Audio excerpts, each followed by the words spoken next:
Assalamualaikum warahmatullahi wabarakatuh. Perkenalkan, nama saya Camelia Marcella dengan NIM 13122000240 dari kelompok 2 perancangan undang-undang kelas R, di mana saya akan mempromosikan rancangan undang-undang kami. Pada tepatnya saya akan mengambil pada pasal 3. Mari kita simak penjelasannya.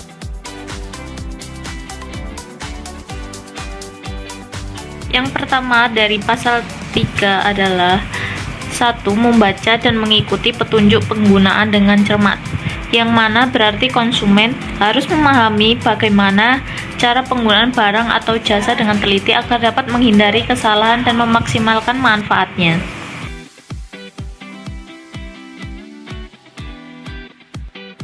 Lalu yang kedua, menggunakan barang dan atau jasa secara bijaksana, yang mana mengingatkan konsumen untuk memanfaatkan produk atau layanan dengan cara yang tepat dan tidak merugikan diri sendiri ataupun orang lain.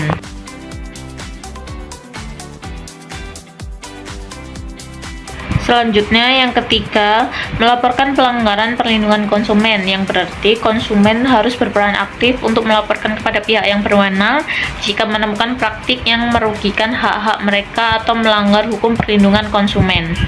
Lalu dengan ini, bagaimana sih kewajiban konsumen mewujudkan perdagangan yang adil dan sehat?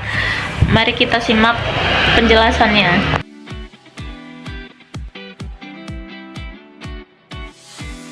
Sebagai konsumen yang bijak, Anda memiliki kewajiban untuk mendukung terciptanya hubungan yang adil antara konsumen dan pelaku usaha. Yaitu yang pertama, menggunakan barang dan jasa sesuai dengan tujuannya. Pastikan Anda memanfaatkan barang dan jasa dengan cara yang benar sesuai dengan informasi yang diberikan. Ini penting untuk menjaga kualitas dan kegunaan produk yang Anda beli.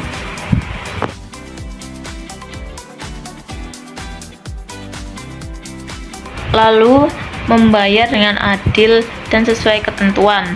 Sebagai konsumen, Anda wajib melakukan pembayaran sesuai dengan kesepakatan yang berlaku tanpa menunda-nunda kewajiban. Ini menciptakan hubungan yang sehat antara penjual dan penyedia barang atau jasa.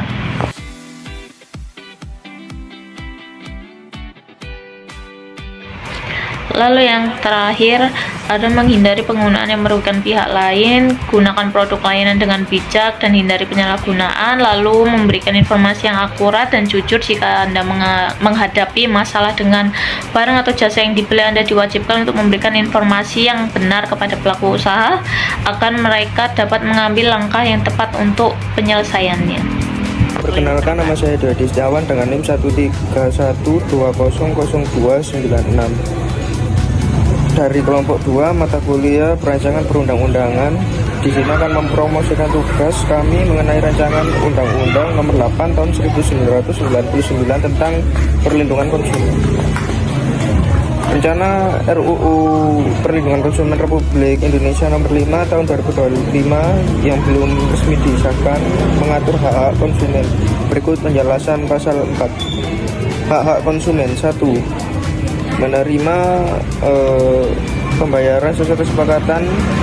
Berikut adalah pasal 4 ayat 1. Konsumen berhak meminta pembayaran yang sesuai dengan kesepakatan yang telah dibuat dengan pelaku usaha. Ini meliputi pembayaran yang tepat waktu, pembayaran sesuai dengan jumlah jenis pembayaran yang disepakati, tidak ada biaya tambahan yang tidak disepakati. Yang kedua, mendapatkan perlindungan hukum. Ini merupakan pasal 4 ayat 2. Konsumen berhak mendapatkan perlindungan hukum dalam menjalankan usahanya, termasuk perlindungan dari praktik monopoli dan persaingan tidak sehat, perlindungan dari penipuan dan kecurangan, akses ke pengadilan untuk menyelesaikan sengketa. Yang ketiga, memperoleh kesepakatan perbaikan kualitas barang atau jasa. Ini termasuk dalam pasal 4 ayat 3. Konsumen berhak memperoleh kesepakatan untuk memperbaiki kualitas barang dan jasa yang ditawarkan setelah menerima masukan dari konsumen, termasuk pengembalian uang atau penggantian barang atau jasa, perbaikan atau penggantian barang atau jasa yang rusak atau tidak sesuai, pemberian kompensasi atas kerugian yang dialami.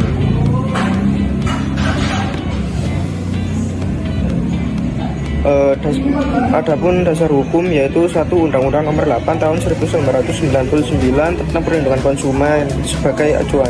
Yang kedua, Konvensi Internasional tentang Hak-Hak Konsumen, Guidelines for Consumer Protection PBB 1985. Komentar 1. RU ini bertujuan meningkatkan perlindungan konsumen dan mempromosikan taktik bisnis yang etis.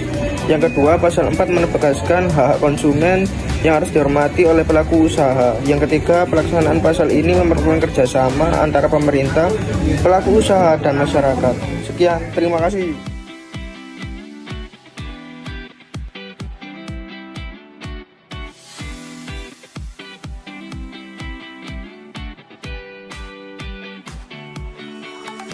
Kenalkan, nama saya Ahmad Juan Ferry dengan NIM 1311934. Di sini saya akan menjelaskan kewajiban konsumen.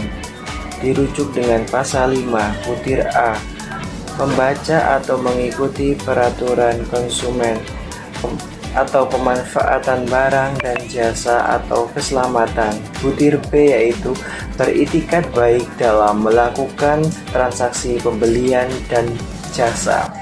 Butir C yaitu membayar sesuai dengan nilai tukar yang disepakati. Butir D mengikuti upaya penyelesaian hukum sengketa perlindungan konsumen secara patut. Terima kasih. Selanjutnya akan dilanjutkan oleh teman saya.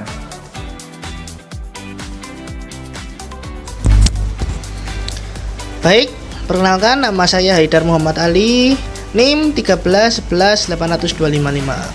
Di sini saya akan membahas sedikit mengenai rencana Undang-Undang Nomor 5 Tahun 2025 mengenai perlindungan konsumen. Saya akan membahas sedikit mengenai pasal 4 yaitu tentang hak pelaku usaha dan pasal 5 mengenai kewajiban pelaku usaha. Dalam undang-undang ini, terutama pasal 4, pelaku usaha dijamin hak-haknya oleh negara. Hak-hak pelaku usaha yang dijamin oleh negara antara lain adalah menerima pembayaran yang sesuai seperti yang disepakati di awal. Kemudian menerima perlindungan hukum dalam menjalankan usahanya. Kemudian yang ketiga, mendapatkan kesempatan untuk meningkatkan usahanya. Dengan undang-undang ini, para pelaku usaha hak-haknya akan dilindungi oleh negara sehingga mereka dapat menjalankan praktek usahanya dengan baik. Halo teman-teman, aku Beatrix Delania dengan NIM 254. Aku akan menjelaskan tentang pasal 6 dari rancangan undang-undang kami, yakni Undang-Undang Nomor 5 Tahun 2025 tentang perlindungan konsumen. Pada pasal 6 yaitu macam-macam konsumen. Kalian pasti tahu ya kalau konsumen itu apa. Dalam pikiran kalian pasti konsumen itu adalah orang yang bertransaksi antara penjual dengan pembeli gitu di supermarket, di pasar dan lain sebagainya. Di sini aku akan menjelaskan tentang macam-macam konsumen. Apa sih macam-macam konsumen itu? Kenapa kok konsumen ada jenis-jenisnya gitu ya? Sini aku akan menjelaskannya. Jadi kalian kuharap pantengin terus video ini dan jangan kemana-mana. Selamat menyaksikan.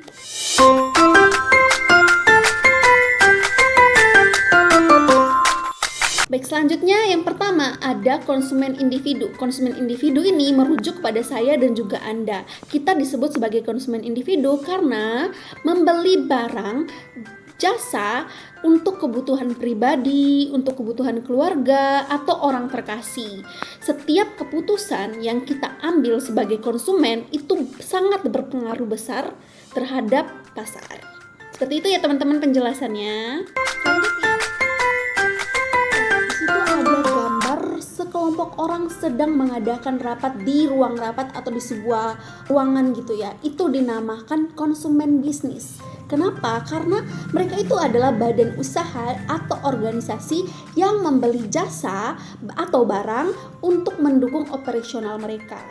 Jadi mereka itu adalah pendorong utama pertumbuhan ekonomi, menciptakan lapangan kerja dan inovasi teman-teman. Oke, selanjutnya adalah konsumen digital. Kenapa kok konsumen digital? Karena untuk tahun-tahun sekarang itu di era 2024 ini itu pembelanjaan online itu sangat marak, sangat mendominasi sehingga disebut sebagai konsumen era digital, konsumen digital karena kita sering sekali berbelanja lebih ke online dan juga harganya lebih affordable ya ke teman-teman. Nah, di sini disebut sebagai konsumen digital karena mereka melakukan transaksi melalui platform digital untuk memanfaatkan kemudahan e-commerce dan aplikasi layanan jasa.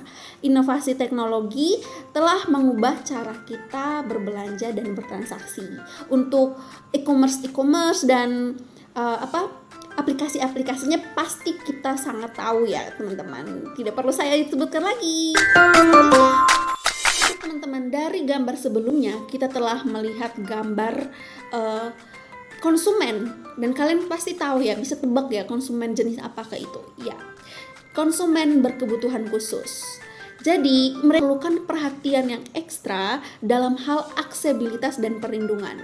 Setiap konsumen berhak mendapatkan perlakuan yang setara tanpa terkecuali. Jadi kita tidak boleh mendiskriminasi orang atau konsumen yang berkebutuhan khusus karena mereka juga sama dengan kita membayar, mereka juga membayar. Kita bertransaksi secara online, mereka juga bertransaksi secara online, tapi dengan catatan mereka merupakan konsumen berkebutuhan khusus, teman-teman. Sekian, terima kasih. Terkait macam-macam transaksi elektronik ya, yang digunakan untuk transaksi dan promosi atau jasa melalui jaringan transaksi keuangan, transaksi yang promosi produk jasa dan melalui jaringan sosial,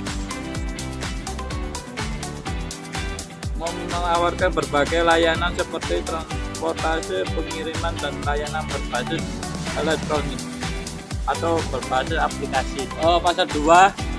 Pasal 2 terkait perlindungan konsumen, pelaku usaha.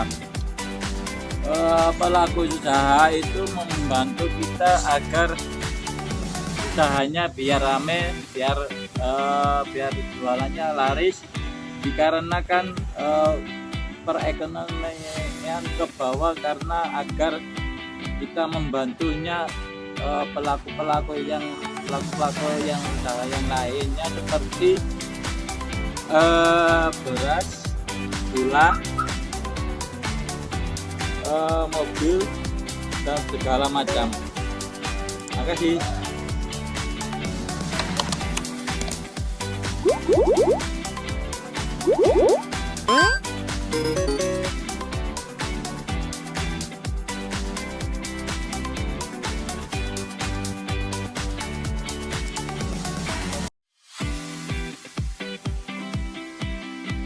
Perkenalkan, nama saya Anis dengan NIM 164. Di zaman era globalisasi saat ini, dengan berkembangnya zaman, dalam kegiatan apapun kita sering menggunakan internet dalam bertransaksi elektronik.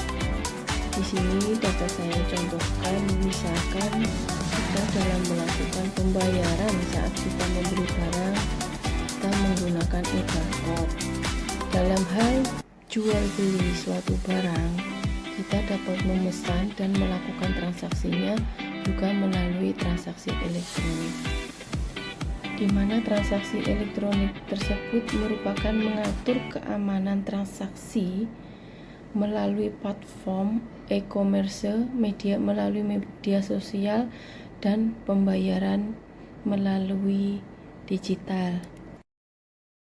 Di sini saya akan menjelaskan mengenai bab 3 penyelesaian sengketa pasal 8 sanksi administratif pelaku usaha. Ayat 1, pelaku usaha yang melanggar ketentuan dalam undang-undang ini dapat dikenakan sanksi administratif berupa A. peringatan tertulis, B. pencabutan izin usaha, dan C. pembekuan sementara izin usaha. Ayat 2, konsumen yang dirugikan dapat mengajukan gugatan kepada pelaku usaha melalui pengadilan dan badan penyelesaian sengketa konsumen atau biasa disingkat dengan BPSK. Terima kasih.